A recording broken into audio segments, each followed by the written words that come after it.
Stephen Conroy, I might begin with you. What is your reaction to these developments over the last couple of hours, and what do you think Vladimir Putin will do next? Well, look, it's, firstly, you've got to feel for the people of Ukraine who are now faced with, an invasion of their, as has been said just before, their sovereign territory. There is no justification for this, no amount of pretense, no arguments from some on the left or some on the right that this can be justified. Putin's speech was very blunt.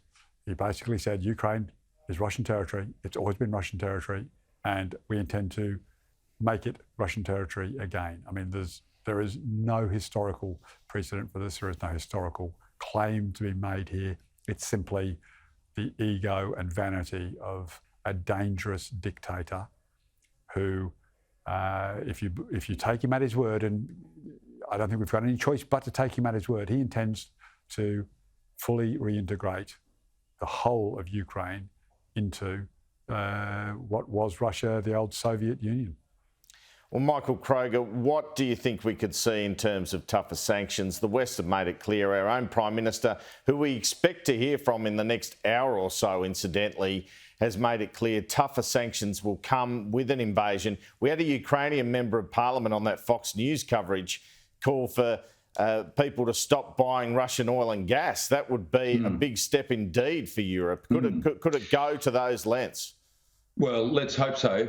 Andrew, you can presume that the Russians have analysed every possible sanction against them and have decided to proceed. So after they declared the two independent zones, Biden announced his sanctions, they looked at them and decided to proceed with a full-scale invasion, which appears to be on the way. The real question is, why is this happening now? And what you have, if you look at NATO, you have a weak US president, an even weaker US vice president. You have a weakened United Kingdom Prime Minister. You have a new Chancellor in Germany. You have elections coming up in France. You have a lot of the former Eastern Bloc countries that have already joined NATO. And so there aren't many options left for the Russians to, rebuild the old Soviet Union, which for an old KGB officer like Putin is exactly what he wants to do. So, yes, there can be tougher sanctions, but for goodness sake, he's doing this because he sees the West on its knees, weak leadership, countries unable to lift a real finger, many of whom are now energy dependent on Russia. It's a perfect storm of events for Putin to take action right now, Andrew. Well, on that, Stephen Conroy, Donald Trump was on the Fox News coverage earlier, and he made the same point that Michael's making about Joe Biden. He said the way he withdrew from Afghanistan emboldened Vladimir Putin, if you like. Do the West look weak at the moment in the face of this?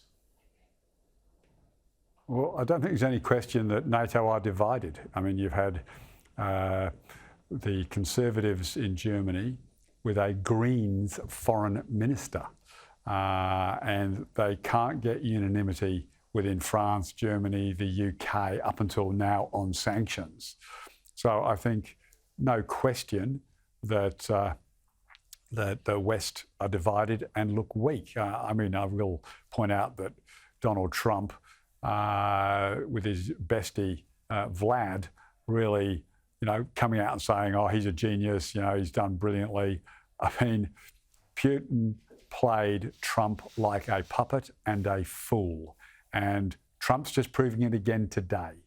The West are, no question, in a very weakened position. I think some of the sanctions are great. They're good as far as they go. I've seen a report which I thought was really interesting today, suggesting that it's time for the West to put sanctions on more than just oligarchs, billionaires, and Putin's obvious group, and start sanctioning the Russian members of parliament in what they call, I think, the Duma. And that might begin to put some pressure back onto Putin. But in truth, I think Putin is committed to his own course. And finally, Michael Kroger, you said on this show last week that war in Ukraine would mean the polls would narrow here in Australia and be positive for the incumbent government. Do you see that occurring now? I do, not immediately, but in the next few weeks that'll happen, Andrew, because people always, it says nothing particularly about Scott or Albanese, people always revert to the security of an incumbent government in times of crisis, which is why in Australia, state governments, whether they're Liberal or Labor, have had a surge of support because people want to back those people who are in power because they're the only people who can do anything about these problems, not oppositions. So you will see a rise in support for the government. Simply because people want the security of the incumbency and all of the infrastructure which goes with that, which is foreign ministers, defence ministers, departments, international relations, etc., etc. People don't want that upset in times of immediate crisis, Andrew. All right, gentlemen, thank you so much for your time. Thanks, mate.